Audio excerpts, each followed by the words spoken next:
Hello and welcome to the Raw podcast brought to you by the Sunderland Echo. My name's Joe Nicholson and I'm joined by my fellow Sunderland writers at the Echo, Phil Smith and James Copley. How are we both this morning? Phil, you've recently back from Spain. Yeah, it's good. I have to be honest, it's nice to be back in 10 degrees and drizzle, actually. Yeah. The sun was nice for a few days, but quite hard work to be fair. Fair play to anybody who played football in the 40 degrees heat, because that was not easy. So quite happy to be back and cool, actually, to be fair. I was a little jealous of Phil until he arrived in Spain, and the sheer quantity of his work put me off, because I don't think he did much sunbathing, Phil. I didn't. My swim shorts never made it out of my suitcase, unfortunately. But it was good. No, it was good. And really nice that so many people read our stuff and got involved with On the Whistle and stuff. It was great. So we're happy to be home, I have to say. One wallet lighter though, I hear. Yeah, it was a challenging trip. It was a challenging trip, but we got home in one piece, and that's the main thing. It's all that matters. Stick to the football, shall we, Phil? Yeah. I think that would be best. Yeah, there's plenty to talk about as well. Obviously, Sunderland played 2 games over in Spain, 2 friendly matches. They drew 1-1 with Nottingham Forest on what, shall we say, was probably a stronger starting 11, and then a different side beat Spanish team Eldense 2-1 with Tom Watson and Hamir scoring the goal. So we'll start with you, Phil. And last summer, Sunderland went away to America. The trip seemed quite hectic at times. Tony Mowbray suggested that maybe they didn't face the right quality of opposition in terms of the kind of level of what the sides were playing at. So do you think from this trip in Spain that the team and the squad got what they were looking for in terms of minutes, in terms of the quality of the opposition? Yeah, it's a little bit difficult to compare it to last summer because obviously we weren't out in America, so you don't really have that sort of first-hand experience. But what I would say is, I think even just from watching the games on a stream last year and being there for the games this year, it was a much, much bigger challenge, both physically and technically, I would say. If you remember back to those games in America, I mean, Sunderland were just completely dominating the ball, weren't they, really? And it was kind of, I would go as far as to say, probably a bit more like a training exercise, really. Whereas these 2 games were really, really challenging for different reasons. Obviously, Forest, a lot of technical quality, dominated the ball. Sunderland had to work really hard off the ball. And especially in that heat, it shouldn't be underestimated either. They were basically chasing Premier League players around for 90 minutes. And then the Eldense game was actually, I don't know what it came across like on a stream or whatever, but it was quite a decent watch in the ground because Eldense were obviously really acclimatized to the conditions, really acclimatized to the heat, and they had some decent technical quality, but their pressing was really, really intense all the way through the game. And that was a really good exercise, especially for a sort of a heavily rotated team that isn't used to playing together, so there wasn't a huge amount of time on the ball, and it was a good challenge, I think. So my feeling is definitely they probably got more out of this trip than they did last year. I think the quality of opponent was much, much more appropriate, if you like. And then they've obviously got now that build in at the start of the season with Blackpool, Bradford, and then a really tough game they finished against Marseille. So it does maybe feel like a few lessons have been learned from that. And certainly I do think there was 2 really good games, both physically and in terms of the quality of the opponent, What do you think we found out about the way that Régis Le Bris wants to play and his kind of style of football? Can we read much into these 2 games? Well, yeah, we can definitely, but there were 2 quite different approaches, I would have said, actually, in both games, and we kind of saw the 2 different aspects of his philosophy. There wasn't a huge amount of high pressing against Nottingham Forest, although the goal obviously came from Meander doing really well to steal the ball back off their centre half. But that game, Sunderland kind of sat off a little bit, which I guess makes sense because you don't want to leave space for Gibbs White and players like that. But what was really noticeable in that game is they were trying to play out from the back pretty much the whole game where they could. And they actually did it fairly successfully. Eldense was really different in that they pressed incredibly aggressively. So actually when Eldense went to take a goal kick, you had Auchiche basically playing as a second striker. It looked like a really flat 4-4-2. And then you had all 4 midfielders, including Embleton and Brown. There was no sitting midfielder. All 4 of them were pushed up right on the edge of the box, marking man for man. Incredibly risky, but obviously high reward. And speaking to both the players and Le Bris after that game, they were sort of saying that's definitely a clue of what we want to try and do, try and put those bits together, playing out from the back, pressing really aggressively, but also making the point that in pre-season you can be a bit braver because if it goes wrong, it doesn't matter. So they were kind of saying you might not see it to this extreme during the season because we might have to adjust a little bit and be a bit more cautious. But definitely those are the key indications. And I think the one thing that's really clear is he may tweak it as we go along, but Le Bris spoke in his first press conference, and he told me about a 4-3-3 in possession, a 4-4-2 out of possession. Well, that was incredibly clear from day one, and that's continued through these games. So it does feel like there's a real template for the start of the season, which may adjust as we go. But I think we can definitely see Le Bris's footprint, if you like, all over this team already. Mm-hmm. It was interesting, James, as I said before, the team that started against Forest, you possibly wouldn't be surprised if that was the team that started against Cardiff on the opening day of the season. We know that Dan Ballard's going to miss the start of the season with an injury, but the side that started against Forest was Patterson, Hume, O'Nien, Elise, Sirkin, Neal, Rigg, Roberts, Bellingham, Clark and Mayenda. Now, obviously, Brown played in the second game and is playing a little bit of catch-up because he only came a couple of weeks ago and maybe hasn't had as much time on the training pitch as the others have. But looking at that side that started against Forest, would you say that is possibly Sunderland's strongest starting 11 as things stand? And would there be any kind of changes maybe you'd make to that?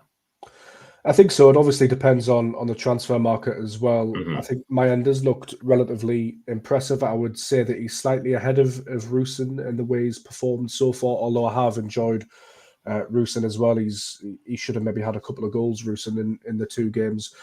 But obviously Alexandre Mendy possibly coming in, depending on when he comes, if he comes, or if somebody else comes with him, you could see them start up front. I think the Rigg, Alan Brown one's really interesting because I think Chris Rigg's been hugely impressive during pre-season already. I think his intensity's been right up there with some of Sunderland's best performers. He's really got the bit between his teeth. Obviously, Alan Brown's a little bit behind the rest of the group since joining from Preston North End this summer. So I think when it comes to the opening day of the season, it'll be interesting whether Le Bris wants that experience in the midfield and he opts for Brown over Rigg, or whether he goes on sort of a meritocracy and Rigg gets the nod. And obviously so much depends on what happens in these upcoming 3 pre-season games domestically as well, against Bradford, Blackpool and Marseille. You could pick up injuries, but I would say that starting 11 that started against Nottingham Forest is probably the strongest team that we've seen, and I think they're the best performing players, certainly as things stand. But obviously that can change a little way to go in the summer. But I think the Rigg, Alan Brown question's really interesting. I'm intrigued to see how that develops because Rigg has done absolutely nothing wrong and has been very, very, very good this pre-season. Yeah, I'd say the two probably main question marks about who could start is probably the Rigg, Alan Brown one, as you said, and then the up front, Mayenda, or could he go with Rusin? Could he even go with Hamir after that the goal the other night, which was an excellent goal if people haven't seen it. But would you agree with that, Phil? Do you think that's probably on paper at the minute Sunderland's strongest starting 11 going into a couple of weeks out from the season? Pretty much, yeah. And I think, as James sort of alluded to there, a lot of that shouldn't necessarily be taken as a reflection of the individual player's ability. A lot of it's due to where they are with their fitness, isn't it? Yeah. I think it's obvious that a Dan Neal, for example, at the moment will look a bit sharper than an Elliot Embleton, who's basically been injured for 18 months and has played, is it 3 games of football now and yet to play 90 minutes. So I think it's fairly obvious that these guys are going to need a little bit of a longer run at it. At a certain point, I expect a couple of those players in that category to go out on loan. I think it's just obvious that if they're not going to play regularly here, they need to go and do it somewhere else. So we'll kind of see how that develops. But yeah, I think the core of that team is pretty much in place. I think that's fair. And also, I think one of the things we've noticed from talking to people around the club pretty much since the end of last season is that on the playing side, there's definitely a desire, I think, for some continuity this season. I think they feel, although it sounds strange when the team finished 16th last year, I think they feel like the core of the team is a really strong one and they don't want to do too much to it. They want to add a little bit of quality rather than a significant turnover. And I think that's a reflection of that, yeah, we can probably feel like we can name 8 or 9 of those players who are going to start the season. As we sit here right now, obviously things can change quickly with injuries and what have you. I think there's probably, for me, I know you've spoken about them, there's probably 3 positions, I think. Although I think Elise is very likely to start alongside O'Nien. I think Yelder and Joe Anderson both did really well on the tour, and I think that should be remarked upon. I'm not necessarily saying they'll start, but I think they've given themselves a chance to keep pushing because both looked really good. As you mentioned, that midfield position is definitely up for grabs. Alan Brown's a bit behind on his fitness, but he looked brilliant at the start of the Aldense game. Physical, winning his duels. I think what was really noticeable about him as well was how comfortable he was coming and taking the ball off the defenders. Even though Aldense were playing with a high press and it was quite a high pressure sort of scenario, he handled the ball really, really well. Tired a bit, as you would expect, because he hasn't played for ages and it was like 40-degree heat. But I thought he looked really impressive. So although at the moment I would put Rig in there, given how well he's doing, I do think Brown might have something to say about that. Also wore the captain's armband on his debut, which I think also is quite revealing as well. And obviously the upfront one is the real conundrum. Will Sunderland sign someone before the start of the season? We hope so. Miende, I was impressed with against Nottingham Forest, but didn't really have many chances. Rusin did okay at times. Thought he did well when he came on against Forest. Didn't look so great against Eldense until he moved out left. And then obviously Hamir, I mean, what an enigma really. An interesting goal, because in some ways not a huge surprise, because the one thing we've known about Hamir since day one is that he can finish. He did it in pre-season last year, albeit not as spectacular as that. And you speak to anyone at the club, staff, what players, whatever, he does that in training. His finishing is really good. It's just that the rest of his game isn't quite there yet to create the environment where he can have those chances and make those chances for himself. So I'll be honest, I don't really have the answer for that one as to how they crack it. At the moment, I still feel like it's very unlikely that he starts the championship season up front. But, you know, who knows? Maybe that goal can be a catalyst for him. I guess we'll see. Yeah, my thoughts with Hamir that coming into this summer was probably that he would be the one going out on loan. I think we were all quite surprised in January when it was Mayenda that went out on loan rather than Hamir. I think Mayenda certainly last season showed a little bit more than Hamir when he came in. Looked like he could maybe make more of an impact. I think Tony Mowbray rated him quite highly, Mayenda as well. Whereas Hamir, I think he struggled to make an impact at championship level. So I thought he'd be the one that went out on loan in January, but it was Mayenda.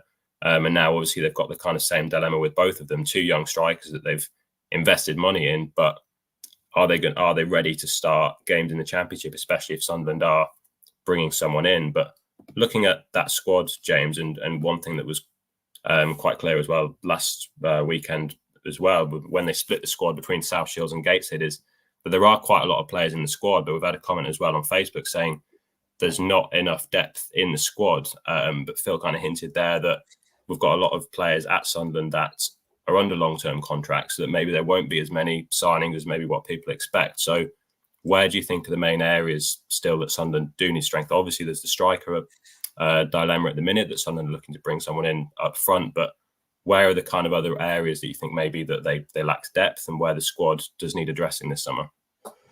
I think, yeah, the striker one's an obvious one. Hopefully that's sort of resolved in the coming weeks. It's interesting with Alan Brown, isn't it? Phil was mentioning that he played really deep in the second game and he was happy to come and get the ball off the defence, and that's very true. And I found that very interesting because for what we've heard from him in his interview with Phil, he'll play anywhere, he'll play all over. But traditionally during his career, he's been sort of box to box, perhaps a little bit more attacking. So I find it interesting as he enters this sort of, you know, the last maybe 6-7 years of his career. Is he coming to Sunderland to play that number 6 role? If he is, then you would suggest that number 6 position is boxed off. We've talked about on this podcast quite a lot, and Phil's pointed out that Sunderland don't really play with a number 6. But if Brown is going to play further forward eventually, if he is going to be more box to box, then is it worth having a Corey Evans type player? But if Alan Brown's going to be that man or cover that position, then perhaps, you know, you don't need to recruit there. So I do find that interesting, and I think really it depends on outgoings as well. Phil mentioned there's a fair few players that could go out on loan. Joe Anderson's impressed, but does his future lie at Sunderland? If he went, do you need a little bit more cover in defence? Because obviously he can cover left back and centre back. You know, on the wings as well, if Jack Clark was to go, do you replace him directly, or do you put your faith in Romain Mundle, Jefferson Bennett, or Tommy Watson, or would one of those players go out on loan as well? It's really tough. And then you look at the midfield. You know, I'm a massive Elliot Embleton fan, and it's worth noting that he is just coming back from 2 serious injuries, hasn't played 90 minutes, he's only on his 3rd game back. But if he was to go out on loan alongside Jay Matete, you'd likely need some cover there as well. So much depends on who leaves. But what I will say about some of the players that I've mentioned, there is mitigation. I think, you know, Elliot Embleton, as I mentioned, being out for so long, Jay Matete's had his injury issues. Jefferson Bennett played left back against El Dense. He's coming back from an injury as well. So whilst I think we've seen a very strong Sunderland 11 and then a slightly weaker Sunderland 11, there is mitigation for that. A lot of those players are getting back up to speed, playing in unfamiliar positions, in a sort of unfamiliar team as well. You know, that sort of second string team hasn't played together a lot. So I think it'll be interesting going forward. But yeah, it doesn't feel like a summer of sort of wholesale change. You know, coming up from League One a couple of seasons ago, it was very busy, wasn't it? And even last summer as well felt quite busy. Obviously, there's still a long way to go in this transfer window, but it doesn't feel like Sunderland are going to be, you know, hugely active, and there's going to be a massive turnover of players, and that could benefit the squad actually a little bit of continuity. But yeah, all eyes on the outgoings, I think, at the moment. Mm-hmm. Yeah, I think they'll definitely be both in and outgoings this summer, as there often is. As you mentioned there, Clark's the big one, isn't it? If Clark does go, then that leaves a huge void there from last season where he scored 15 goals and at the end of the season wasn't even at his best because he'd come back from that ankle injury. So if he left, and I don't even think it's a case, it may not even be a case of bringing in one player to replace Jack Clark because that's so much pressure on someone coming in. It may be a case of bringing in 2 or 3 players that are going to kind of chip in with those goals. So that's definitely one to watch out for. We'll come on to transfers now because I had another comment on Facebook saying, what's the latest on Alexandre Mendy? We'll come to you on this one, Phil. The reports coming from France on Friday suggested that he had chose Sunderland as the club that he wanted to join, but your understanding was that it wasn't as clear cut as that. So what is the latest on him that you understand? Yeah, I mean, I've not heard of any changes to the situation from Friday night, to be completely honest with you. You know, so just to go kind of back to that a little bit, obviously, you know, the report from France, which I'm sure is accurate, that Ken Mendy from Ken wants to join Sunderland as opposed to some of the other options that he's maybe potentially had on the table or the other clubs that are interested in. That's obviously very significant because it means if Sunderland want to sign him and they can agree a fee, then you'd think it would go over the line. You know, all I can say is that, you know, when I asked the question to people who would kind of know at Sunderland, that the feedback was very much that he was still one of a number of options and that they hadn't decided what the right deal was for them this summer. I think it's pretty obvious that whoever the striker deal is, whether it's Mendy or whether it's anybody else from another club, you know, financially it's going to be a significant one. And I get the impression that, you know, what you don't want to do is you don't want to sort of rush into making the wrong decision. So I get the impression that at the moment they're just still weighing up their options. I think it's obvious, isn't it, that there's a gap in valuation between Sunderland and Ken. I think their manager is on the record actually in terms of talking about the fact that as of yet, you know, there certainly hasn't been a bid for Mendy that they're happy with. So I can't say at the moment that I've had any updates on the situation since Friday, really. I reported then that, you know, although there's definitely interest and it's a deal that could potentially happen, it's certainly not something that was imminent. And, you know, we're 3 years on from that now and nothing's happened. So I think it's just one to watch at the moment, to be honest. I think there's a lot to play out more generally. And I think it's fair to say that there's a number of strikers that Sunderland are looking at. And what they have to decide is which one makes the most sense for them, both financially and on the footballing one. That may well be Mendy. He may well come and sign at some point. He obviously had an excellent season last year, which is very attractive to Sunderland because, you know, they don't just need a striker, they need a striker who scores goals. So definitely want to watch, may well happen. But I get the impression that there's quite a bit of work to do on that deal. And, you know, B, he's not necessarily the only player on Sunderland's radar at this stage. It is a huge deal that they've got to get right, James. Obviously, we say that about a lot of deals, but this is the striker that's going to come in and probably be Sunderland's first choice striker. And we saw last year they invested money in some younger strikers that didn't look up to it last season.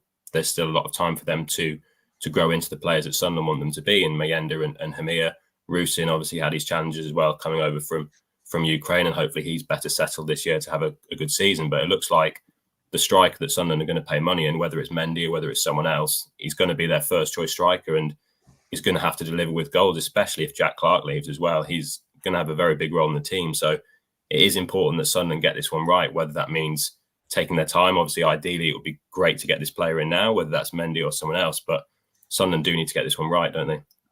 No, they really do. And I don't mind them taking the time over a deal to get it right. But I think I think now is the time where it really, really does have to come off, and they do have to sign that experienced goal scoring striker. Obviously, there's no guarantees in terms of goals. As I say, I don't mind them taking the time this summer, but that's sort of caveated with this striker issue has been ongoing for some time. Sunderland fans have been aware for some time, going even back to the Ross Stewart days and the Sims days before Sims left and before Stewart got injured. Sunderland were crying out for some reinforcements up front. So it's been a long-term issue now that really does need resolve. And as you say, the sort of form of Mayenda has been really promising, but would you be comfortable going into the season against Cardiff City with him as your striker, first choice striker? Probably not. So you would like to see it done before that opening day, wouldn't you really? But as Phil mentioned, there might be other targets that we haven't heard about yet. So it's ever evolving, ever moving, ever changing, and I long for the day where we don't have to talk about strikers at Sunderland. It would be nice just to have one that comes in and scores. But I think it's positive that the club have actually noted and are actively trying to sort that experienced goal scoring striker issue out. I know they tried in January and couldn't get it over the line, and they have done historically. I think this question of money is really interesting. Obviously, I do not want Sunderland to be ripped off in the market and pay over the odds for players. I think Sunderland's ownership, Sunderland's decision makers have a responsibility to get the best deal for the club, the best deal for the fans who put their money in. But there does come a time when you do have to maybe pay a little bit more to get your preferred target. I'm not saying Sunderland haven't spent money, because they quite clearly have on some good players over the years. But in terms of that striker, they've perhaps been a little bit reluctant to overextend themselves. But at some point, they might just have to twist the parameters a little bit to get that one over the line. And it'll be interesting to see whether they're prepared to do that this window, whether they're prepared to do that for Mendy, or whether they're prepared to do that for somebody else and Mendy goes by the wayside. It's really interesting. I think as well, it's having the right kind of attack around Mendy. It's not just a case of bringing in a striker for X amount of money and assuming that he's going to score the goals. You've got to have the players that are going to create the chances. And especially if Jack Clark leaves as well, you've got to replace him in some way, as I said before, whether that's with one player or whether that's with two or three players, to have that balance in the squad to create the chances for the striker and get the best out of them. Just another comment coming in. Is there any truth about the Jebbison coming in? That's Daniel Jebbison, who is now at Bournemouth, was at Sheffield United. He was a target for Sunderland a couple of transfer windows ago when they were in League One. That deal didn't happen, and he's now gone there. So perhaps a loan deal to Sunderland could be possible, but it's tricky, as we've said before, isn't it, Phil? With loans, you're often waiting for a Premier League club or a top flight club to assess their squad over the summer in pre-season, and then it'll be later in the window that they let players go out on loan. So do you think Sunderland are trying to kind of strike early by signing someone on a permanent deal and not kind of leaving it to chance with that loan market? I think there's an element of that. I think it's more a case that they'd just rather sign their own players full stop. I think they want to be as depend on the loan market as sorry, I can't find the right words, as little as possible. I think they'd always try and sign their own player first. And I think you'll see that this summer, that they would rather sign their own player than bring somebody else in, especially when you've already got some young strikers on the books who you want to develop. You know, Sunderland still want to develop Mayenda. I know Ruson's 25, but obviously adjusting to a new division, and Hamir to an extent as well. I think the recognition is that they just need a little bit of someone who can take a little bit of that pressure away from them, so they can be bedded in a bit more gradually and with a bit less pressure than last season, maybe. So my feeling is that their priority or their preference is to sign their own player, and they're willing in this case for to someone who's a little bit more experienced and maybe slightly different to the general kind of parameters we've seen before. Having said that, they're also trying to win promotion this season, and so if they get the opportunity to recruit, you know, a really, really dynamic striker from the Premier League. And Jebbison, I mean, he's a fairly experienced player now as well. That's the thing about Jebbison. Obviously, he wasn't 3 years ago, when Sunderland were first interested. But he's played quite a bit of football at a high level now. So if Jebbison is available on loan, do I expect Sunderland to be entering that conversation? I absolutely do. I don't think it's anything kind of more than that at the moment. But yeah, I think their preference, if they can do it, would be to sign their own player first. But it's definitely not one I would sort of rubbish, if that makes sense, because I think it's just very obvious that talented strikers who have a little bit of experience are going to be in high demand this summer, not just at Sunderland but across the Championship. I think with Jefferson as well, just looking at him and looking at his playing style and his background as well, I do actually think he'd be a really good fit for Sunderland. Obviously, there'll be other interested parties as well, and he has to go where's right for him. But I think at Sunderland he would likely play, and he hasn't at Sheffield United, not in the Premier League. Obviously, he had a pretty bad medical issue / injury. I can't remember exactly what it was, but it kept him out for a long time. So he hasn't really played much football despite being quite experienced. And what we know is that Sunderland do have historic interest and they do track players over time.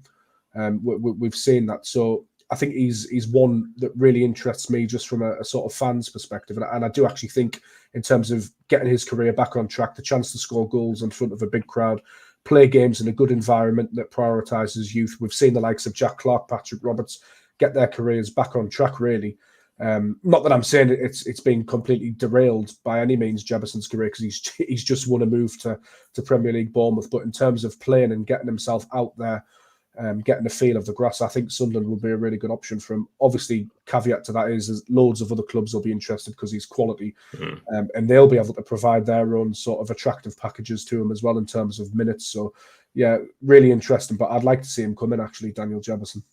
I think the thing is with him as well, he's got experience of English football. I think the gamble is with bringing in someone like Mendy is you bringing in a player that has played his whole career in France. Yes, he scored a lot of goals in the second tier there, but almost similar to like Rusin and Mienda and Hamir coming in last season, they've got no experience of English football, and that may not be an issue. It may be, but it does kind of bring a little element of doubt. We saw in January that Sunderland were trying to bring in Kiefer Moore, and it's very difficult to bring in a striker that is a proven goal scorer at Championship level, because then other clubs are trying to compete for them as well. And Ipswich went for him and got him, and he helped them win promotion. But it is difficult to find a striker like that is proven and then matches the wage structure and everything kind of comes in line. So then maybe you do have to gamble and go abroad, and that is the kind of the risk that you have there. But just on injuries, Phil, I just wanted to come on to this. There's also been transfer reports about Pierre Ekwa, about Udinese being injured, being interested in him. He didn't start either of the games in Spain. So what's the kind of latest on him and latest on injuries as well? There was no Abdullah Bar didn't start either of the games, or Nectar Trantis either. So what's kind of the latest in terms of the fitness and the players that missed out on those two games? Yeah, don't have an exact time frame for any of them, other than to say that when I asked Le Bris about it after the Ardennes game, he said that in all three cases he was quite confident there was no serious issue. So I'll start with Bar. Bar trained all week, just not fully with the team. So he was doing all the sort of warm-up stuff, and then when the team were going in their own sessions, he was doing his own individual work, but he was running with the ball. He was doing quite a lot of, I would say, high-intensity stuff. So I would expect him to join full training this week. And if you don't see him on Saturday at Blackpool, I certainly think the Bradford or the Marseille games will see him in some capacity. I think it's obviously he's going to be behind the other players. So I think it's going to be difficult for him to fight his way into the team for the first day of the season, but he's definitely not far off. Trantis was doing less work in Spain than Bar was, but he was there and he was doing his own fitness stuff. So he's not a million miles away, albeit I think he's a bit behind Bar. Ekwa, yeah, it was just a bit of a strange one. Obviously, he didn't start the Nottingham Forest game. He came on after an hour for Riggy, which was a pre-planned sub. And then I think he'd be on the pitch about 3 minutes when he went in for a challenge. And the game actually stopped him to get some treatment on his back. He played on, did actually quite well, to be honest, played nicely, but didn't train the next day. Reported that his back was, his experience and discomfort. He would have started on Sunday night, but I think the view was that it was just made no sense to take a risk with it. But certainly Le Bris, was pretty clear that he expected to see him playing this weekend, or if not this weekend, then pretty soon after. So I don't think anything major to worry about that one. And as we spoke about when I did the podcast with James last week, really transfer wise, it's one of those whereby I think there's definitely been conversations. There definitely is genuine interest, but at the moment, the sort of opening bid or the opening proposal was just nothing that would make Sunderland consider selling. I think it's obvious at the moment that he's got a real battle to get his place in the team. I think that's clear because of Rig and Alan Brown. And so there's an interesting dynamic to it. If somebody put a huge bid on the table, it would definitely leave Sunderland with a decision to make. But as of yet, that hasn't happened, and there aren't necessarily any strong indications that is going to happen. So it's not one I'd be given a huge amount of consideration to just at this point, but obviously that could change quite quickly. Yeah, it's an interesting one with Ekwa, isn't it, James? Because probably this time last season, after the end of the season he had when Sunderland finished in the playoffs, you'd have thought this guy could be a real player here. And we've seen at times that some of his performances have been exceptional. I think back to the 5-0 win that Sunderland had over Southampton, and there's some other games, the playoffs 2 seasons ago where he was really excellent against Luton in the first leg. He's put in some really excellent performances in the Sunderland shirt, but there has been a lack of consistency there. And now Sunderland do have Dan Neil in that position. They have Alan Brown in that position. Chris Rigg has dropped further back. So you perhaps could say that Ekwa's not one of the first names on the team sheet anymore. And if a big offer did come in for him, then perhaps Sunderland would have a decision to make there. But what are your kind of thoughts on him, on his role in the squad, and whether Sunderland could potentially listen to offers for him this summer? I think that midfield competition is really positive for Ekwa, because obviously he's played a lot of football for Sunderland in that midfield too with Dan Neil. I'm not sure playing in that sort of midfield too necessarily suited him. The role he had to play, whether he'd be better a little bit further forward, marauding. So I think, competition in the midfield could spur him on a little bit, could help aspects of his game. A little bit of variety in the colleague in the middle as well could definitely help him. So I think that's definitely a positive. I don't really see him leaving this summer, despite the reports. Obviously, any interested party would have to up the bid significantly, as Phil mentions. He's a player I really like. Obviously, he had that injury issue as well, and he hasn't really been the same since. But as with a lot of Sunderland's squad, you do have to take into account that last season was tanked really when Tony Mowbray was sacked, and then we had the Michael Beale era. And then under Mike Dodds, things sort of drifted, and Sunderland ended up finishing 16th in the Championship. There was sort of squad issues that were laid bare, particularly in the midfield, a lack of competition, and players probably playing a little too much football as well. So, although I'm not trying to give Pierre Ekwa an out, because I'm a massive fan of his, I think he was disappointing at times last season. I do think, some of his poorer performances can be explained by what was going on at the club at the time. But I think Pierre Ekwa's ceiling is really, really high. And if he gets the bit between his teeth, if he improves perhaps his awareness a little bit as well, I think, he's got a good engine on him, his intensity as well. If he can just step that up a notch, maybe look at Chris Rigg and get some of that intensity going. I think he's got so much quality talent on the ball. He can find the pass when he goes forward. He can almost be majestic. And I think when Sunderland's midfield have time on the ball, I think Ekwa is a really, really good player to have in and around that. But I think it's really positive, because all of a sudden you're looking at Sunderland's midfield and you're saying, well, actually, there's competition for places and quality, which is something we actually talked a lot about last season. And basically, the first 2 names on the team sheet were Ekwa, Neil, and then Job playing slightly forward. And we saw burnout really essentially towards the back end of the season. And I think that definitely contributed towards Sunderland falling away so significantly alongside everything else that was going on at the club. So I think it's positive, and obviously there's going to be interests in Sunderland's good players, and I think you take that as a little bit of a compliment. And it's like what we say and what we have said on the podcast. Sunderland are in no rush to sell. They don't have to sell. It's not like Ekwa's got 1 year left on his contract or anything like that. So Sunderland are in a really strong position, and I think that can only be a good thing. Yeah, as you mentioned there, I think last season, the first 2 names on the team sheet a lot of the time were Ekwa and Neil. I know Ekwa dropped out of the side a couple of times towards the end of the season, but it was definitely a position where Sunderland lacked depth. And now by bringing in Alan Brown, Chris Rigg looks like he may play in one of those 2 midfield slots, but he is versatile as well. We saw last season he can play on the right. So there is more competition there, which is positive, which Sunderland will obviously need over a 46-game Championship season. But just before we finish, just wanted to come to you on this one, Phil, about the backroom staff comment we've had. Have we not got a striker coach? It just seems a waste having these forwards if they aren't going to be used. What is the latest on the backroom staff? We heard from Le Bris that he may bring in one of his own or someone else from kind of elsewhere to come into Sunderland's backroom team. So what is the kind of latest situation with the backroom staff? Yeah, so Le Bris is still, I don't know if interviewing is quite the right word, because I don't know if that's quite that formal. He's still speaking to potential candidates, and that will ultimately be his decision. So that'll be like his assistant head coach. I don't know exactly what title he'll be given, but that'll essentially be, the role. The plan, as far as I understand it, is to make that appointment. I'm sort of hopeful that might be, if not later this week, then maybe next week. I should ramp up, I think, now that sort of Sunderland are back in the UK. So I definitely think that'll be in place before the start of the season. And then I think it's a case of Le Bris taking stock, looking at how new dynamic is with Dodds, Proctor, obviously goalkeeping coach, Alessandro Barcarini, and whoever this new assistant is. And then him alongside Christian Speakman, then determining if there's any areas of sort of specialty that they want to add.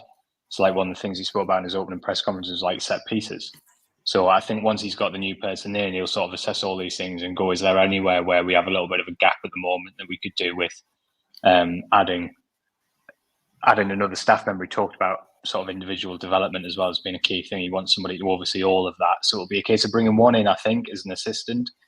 And then it'll be a case of him determining what roles the current staff will have. And then if there's any gaps, I think we may see somebody added over the course of the season. But I would expect it to be sort of one addition in the short term, and then maybe some more in the future. But yeah, I think that's something that'll probably ramp up now that they're back in the UK. Mm-hmm. Looking ahead to what's next for Sunderland, they are now away at Blackpool on Saturday, and then they have 2 more friendlies before their season opener against Cardiff. They'll have a game against Bradford the following Tuesday, and then a game against Marseille. So 3 more friendlies, James, before the season kicks off. What do you kind of want to see in those games? Is there any players in particular that you want to see get more opportunities? Tom Watson obviously did well out in Spain, scoring that goal in one of the friendlies. There's been a couple of youngsters further around the squad. Are there any players you want to see a bit more of, and what do you want to kind of see in these next few games? Yeah, I think we should give a little shout out to Tommy Watson, actually, because he got his goal against Eldense, playing off the right-hand side. Not typically his position. He usually plays off the left.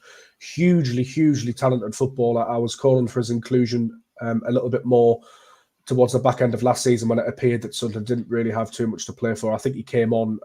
He came on against Sheffield Wednesday, perhaps. I think he did.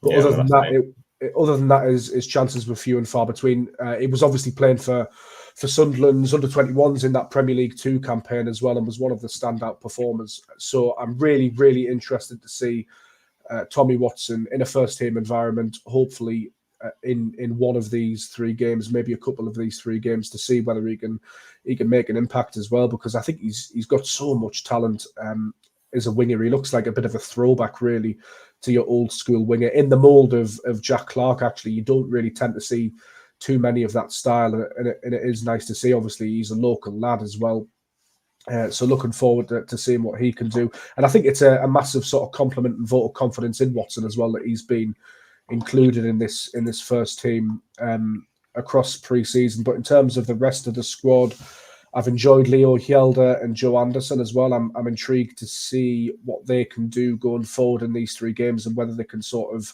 force the way into Le Bris's plans. Obviously, with Dan Ballard's injury, there's a little bit of an opportunity there for somebody to step up. You would imagine that would be Elise, but you don't know what's going to happen between now and the start of this season. I think it's a really pivotal, perhaps, couple of games for the likes of Jay Matete and Elliot Embleton.